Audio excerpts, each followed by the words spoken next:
नमस्ते बच्चों। आज हम बात करेंगे रीट लेवल 1 फर्स्ट अनुमानित कट ऑफ के बारे में, यानी कि रीट का जो कल एग्जाम हो गया था उसके बारे में अपन पूरी चर्चा करने वाले हैं कि कैसे कैसे इसमें प्रश्न पूछे गए हैं, किस अकॉर्डिंग पूछे गए हैं और नेक्स्ट आपको किन बातों का ध्यान रखना चाहिए उसके बारे में अपन इसमें कंप्लीट बात करेंगे। और लास्ट में ये भी बताया गया है कि अनुमानित कट ऑफ कितनी जा सकती है। सबसे पहले बात करेंगे टोटल स्टूडेंट्स के अंदर 2,40,490। टोटल जो प्रेजेंट हुए थे वो थे 2,27,229। कितनी परसेंट उपस्थिति रहती है? 94.61%।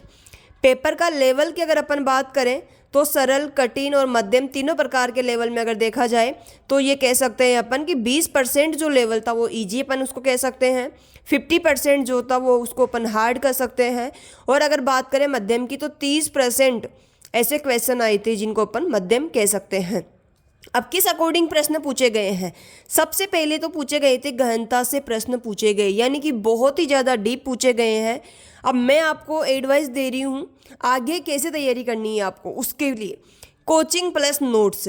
अगर आप लोग कोचिंग कर रहे हैं या किसी भी कोचिंग के अगर आप नोट्स से पढ़ रहे हैं अच्छी बात है, लेकिन ना तो कोचिंग से आपका सिलेक्शन होने वाला है ना नोट्स से आपका सिलेक्शन होने वाला है जब तक आप खुद ऑथेंटिक बुक नहीं खरीद लेते और जब तक आप बुक नहीं पढ़ लेते आपको किसी चीज़ के बारे में कुछ भी पता नहीं चलने वाला है। कोचिंग प्लस नोट्स, इनके अंदर ये होता है कि ये लोग कोशिश तो पूरी करते हैं, इनकी कोई गलती नहीं होती है। सभी कोचिंग जो नोट्स उपलब्ध करवाती है या कोचिंग वाले जो पढ़ाते हैं उनकी मेहनत पूरी है, लेकिन कहीं ना कहीं अपनी मेहनत पूरी नहीं होती। अब क्यों नहीं होती उसके बारे में मैं चर्चा करूंगी, क्योंकि कोचिंग वालों के पास में एक तो ये होता है कि अपना एक जो निश्चित टाइम होता है, अपन उनको अपना टाइम पीरियड बताते हैं कि हमें इतने 2 महीने 3 महीने ये कोर्स करना है।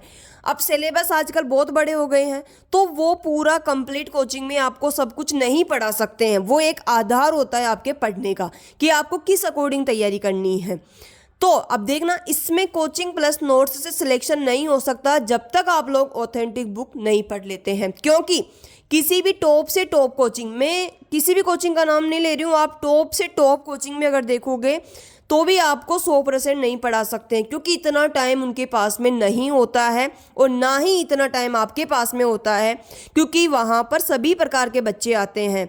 जो इंटेलिजेंट बच्चे होते हैं वो भी आते हैं, जो कम इंटेलिजेंट बच्चे होते हैं वो भी आते हैं। तो जो कोचिंग वालों का जो लेवल रहता है वो सभी बच्चों को साथ में लेकर के चलने वाला होता है। अब सिलेक्शन किनका होता है? जो स्मार्ट स्टडी करते हैं।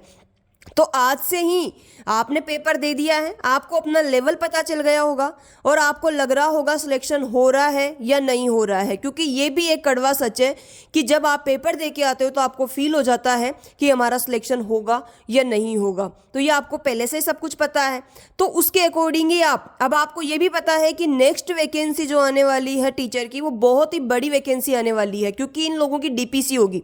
अभी तक तो 3rd ग्रेड में 2008 से साइंस मैथ वाले मेरे खुद के स्टाफ में हैं जिनका अभी तक डीपीसी में नाम नहीं आया है। तो ऐसे बहुत सारे टीचर हैं बहुत सारे सब्जेक्टों के, तो उन सभी की डीपीसी होगी, बहुत सारे पोस्ट खाली हो जाएगी और इनकी डीपीसी जल्दी होने वाली है, तो अपनी वैकेंसी भी इसके तुरंत बाद आने वाली है। तो आप उसकी तैयारी अभी से कीजिए। आप अपनी एक गलती क्या होती है, जब वैकेंसी आती है तभी अपन क्या करते हैं, पढ़ाई स्टार्ट कर पाते हैं, जो कि अपनी सबसे बड़ी मूर्खता है। जिनका सिलेक्शन होता है वो कभी भी अपनी पढ़ाई को बीच में नहीं छोड़ते हैं। चलिए आगे बात करते हैं। कोचिंग से आपका बेसिक कंप्लीट होता है, यानी कि आप कोचिंग जाओ अच्छी बात है, नोट्स पढ़ो अच्छी बात है, लेकिन ये सोच करके मत पढ़ो कि सिर्फ और सिर्फ इनके पढ़ने से ही हमारा सिलेक्शन हो जाएगा। जब तक आप ऑथेंटिक बुक नहीं पढ़ लेते हो आपका सिलेक्शन कभी नहीं हो सकता है। तो कोचिंग से आपका क्या होगा, बेसिक कंप्लीट होगा, यानी कि आपको पता चलेगा कि ये जैसे हिस्ट्री पढ़ोगे आप तो सबसे पहले आपको पता चलेगा कि हिस्ट्री होती क्या है, उसके बारे में आपको पता चलेगा। उसके बाद में आप उसका कालक्रम देखोगे कि कहाँ से स्टार्ट होती है और कहाँ ख़त्म होती है, और यहाँ पर किस किस का अपने को कौन कौन से राजा आए हैं, किन किन ने यहाँ पर शासन किया है। तो थोड़ा बहुत आपका बेसिक कंप्लीट होगा। फिर उसके बाद में आपको बुक्स खरीदनी होगी। बुक्स में आपको ये समझना होगा कि इतिहास क्या होता है, उसकी परिभाषा क्या होती है, इतिहास किसे कहते हैं, और इसको पढ़ने का सबसे बेस्ट तरीका कौन सा हो सकता है, कौन से काल में कौन सी घटनाएं घटी हैं। आपको कंप्लीट उसको कालक्रम के अकॉर्डिंग आपको पढ़ना पड़ेगा। तो कोचिंग से आपका सिर्फ बेस कंप्लीट हुआ है, आपका सिलेक्शन नहीं हो सकता। आप या तो बॉर्डर पे रुक जाओगे या फिर आप पास हो जाओगे, फाइनल में निकल जाओगे। यहाँ तक आप पहुँच सकते हो कोचिंग के माध्यम से। आगे आपको कैसे निकलना है, सिर्फ और सिर्फ बुक्स पढ़ के। आगे अगर अपन बात करते हैं परिभाषा और शब्द का अर्थ, दूसरी बात यह होनी चाहिए आपकी जब आप आगे तैयारी कर रहे हो तो कि आपको सबसे पहले जो भी वर्ड आप पढ़ रहे हो उसका अर्थ आपको पता होना चाहिए कि इसका अर्थ क्या होता है। जैसे आप पढ़ रहे हो देवता या फिर आप पढ़ रहे हो लोक देवता, तो सबसे पहले आपको ये जानना चाहिए कि देवता और लोक देवता में अंतर क्या होता है, देवी और लोक देवी में अंतर क्या होता है, इनकी परिभाषा क्या है, डेफिनेशन क्या है। जब तक आप उनको नहीं समझ सकते हो आप पूरे देवता पढ़ लोगे। लोक देवता जो हैं गोगा जी, पाबू जी, हड़बू जी, रामदेव जी, सब कुछ आपको पता है, लेकिन आपके एग्जाम में प्रश्न आ जाता है कि लोक देवता से तात्पर्य क्या है। फिर तो ये सबसे पहले तो आप जो भी शब्द पढ़ रहे हो या जो भी आप टॉपिक पढ़ रहे हो उसका सबसे पहले आपको अर्थ आना चाहिए। कुछ भी पढ़ने से पहले हर शब्द की परिभाषा और अर्थ समझने की कोशिश करें कि हम पढ़ क्या रहे हैं, और दूसरी बात उसको क्रम से पढ़ने की कोशिश करें। आपने जो कल पेपर हुआ है रीट लेवल 1 का, उसमें आपने देखा होगा कि क्रम से कितने क्वेश्चन आए हैं। और सबसे बड़ी बात है आजकल जो क्वेश्चन का जो लेवल है ना वो बहुत ही ज़्यादा डीप हो गया है, लेंथी आने लग गए हैं। एक प्रश्न में कम से कम 5 से 10 प्रश्न छिपे होते हैं। जब तक आप पूरी स्टेप कवर नहीं कर लेते हो आप उसका फाइनल आंसर नहीं दे सकते हैं। तीसरी बात, आगे अपन बात करते हैं टाइम मैनेजमेंट की। आपका जो पेपर होता है उसका लेवल बहुत ज़्यादा बढ़ गया है। आपको एक प्रश्न सोल्व करने के लिए आपको बहुत टाइम उसमें खर्च हो जाएगा। तो उसके लिए आपको सबसे पहले इसका प्रैक्टिस पहले से ही करना चाहिए कि इस प्रकार के क्वेश्चन को मैं किस अकॉर्डिंग सोल्व कर पाती हूँ या पाता हूँ। आजकल के प्रश्नों में एक ही प्रश्न में 5 प्रश्न छिपे होते हैं। अब नेक्स्ट वैकेंसी जैसे कि मैंने बात कर रही हूँ, आपके आगे आने वाली शिक्षक भर्ती बहुत बड़ी आने वाली है। अगर आपका सिलेक्शन इसमें हो रहा है तो आपको बहुत बहुत हार्दिक शुभकामनाएं, लेकिन अगर आपका नहीं हो रहा है तो आप यहीं पर मत रुकना। अपन क्या करते हैं, ठीक है अब तो हो गया एग्जाम, अपन एंजॉय करते हैं।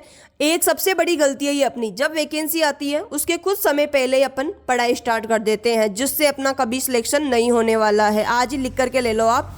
अगर इस अकॉर्डिंग आप रहोगे कि जब वैकेंसी आएगी तब अपन पढ़ेंगे तो आपका कभी भी सिलेक्शन नहीं होने वाला है। क्योंकि कंटिन्यू आप पढ़ाई करो, उसको आप बीच में मत छोड़ो। आप 1 महीना, अभी आपने 6 महीने 5 महीने पढ़ाई करी, अब आप जब स्टार्ट करोगे आपका ये सब कुछ खत्म हो रहा होगा, आपको कुछ भी याद नहीं हुआ होगा। उसके बाद में आपको दोबारा उसी रफ्तार से आपको मेहनत करनी पड़ेगी। इससे बढ़िया है ना आप कम सही 3 घंटे 6 घंटे की जगह आप 3 घंटे कर दो, लेकिन पढ़ाई आपकी कंटिन्यू रहनी चाहिए।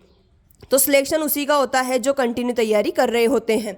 अब यह एग्जाम देने के बाद पढ़ाई कंटिन्यू रखना, क्योंकि सीट या वैकेंसी बहुत ही कम है इसके अंदर, तो सभी का सिलेक्शन नहीं होने वाला है। ये आपको भी पता है, ये सबसे बहुत बड़ा कड़वा सच है। क्योंकि वैकेंसी कम है तो मेरिट वगैरह बहुत ज़्यादा जाने वाली है। जैसे आपको पता है 4th ग्रेड में कितनी गई हैं, तो बहुत ही कम चांस रहेंगे। अब पेपर का लेवल डी प्रश्न पूछे गए हैं, कालक्रम से प्रश्न पूछे गए हैं, तो इनमें टाइम बहुत ज़्यादा लगता है, तो यह आपको ध्यान रखना है। बात करते हैं अनुमानित, ये सिर्फ और सिर्फ अनुमानित कट ऑफ है अभी, लेकिन यहाँ तक अगर आप है तो आप थोड़ा बहुत अपने आप को सिक्योर मान सकते हैं। अगर बात करें जनरल मेल कैंडिडेट के, आपके 110 से 115 प्रश्न सही होने चाहिए, तभी आपके चांस बन रहे होंगे। फीमेल के 108 से 112 प्रश्न सही होने चाहिए। ओबीसी मेल के 109 से 113 प्रश्न और फीमेल के 105 से 110 क्वेश्चन आपके सही होने चाहिए। आगे बात करते हैं AWS के, तो मेल कैंडिडेट के 105 से 110 और फीमेल के 103 से 106। MBC मेल कैंडिडेट के 106 से 111 और फीमेल के 104 से 107। SC के 100 से 102 और फीमेल की बात करें 95 से 97। ST मेल कैंडिडेट के 95 से 100 प्रश्न सही होने चाहिए और 92 से 95 फीमेल के होने चाहिए। तो ये अपन ने रीट से जुड़ी हुई संबंधित जो भी बातें हैं उसके ऊपर अच्छे से डिस्कस कर लिया है। ये लेवल 1 की बात है, लेकिन ये जो मैंने चीज़ें समझाई है वो लेवल 1 और लेवल 2 दोनों के लिए हैं। अगर आपको रीट से संबंधित कोई भी सूचना देखनी है या जाननी है तो आप चैनल को सब्सक्राइब जरूर कर लेवे, ताकि आपको नोटिफिकेशन मिलता रहेगा। और मैंने रीट भी दे रखी है, 2nd ग्रेड भी दे रखा है और 1st ग्रेड भी दे रखा है। और वर्तमान में मैं स्कूल लेक्चरर हूँ, तो मुझे बहुत ही अच्छे से आइडिया है कि आपको किस पेपर को किस तरीके से आपको सोल्व करना है। अगर आपको किसी भी चीज़ का कोई एडवाइस चाहिए तो आप कमेंट में ज़रूर लिखिएगा। और आपके नंबर कितने बन रहे हैं लेवल 1 के अंदर, तो आप वो भी कमेंट में लिखिएगा, उसका आपको 100% जवाब मिलेगा। Thank you.